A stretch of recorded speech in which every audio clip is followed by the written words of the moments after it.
America மற்றொரு கடல் வழித்தடத்தை உருவாக்க முயற்சி செய்து வருவதாக ஈரான் குற்றம் சாட்டியுள்ளது.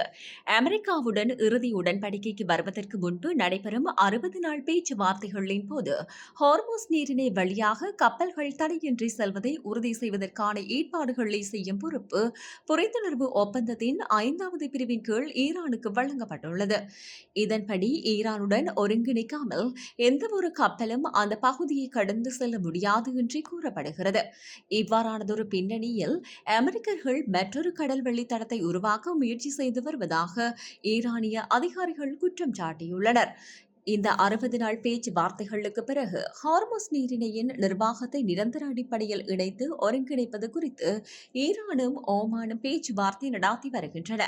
இருப்பினும் தற்போதைக்கு ஹார்முஸ் நீரிணையின் கட்டுப்பாட்டை தன்வசம் வைத்திருப்பதற்கான முழு பொறுப்பையும் இந்த ஒப்பந்தத்தின் 5வது பிரிவு ஈரானுக்கு வழங்குகின்றது என ஈரானிய அதிகாரிகள் சுட்டிக்காட்டியுள்ளனர்.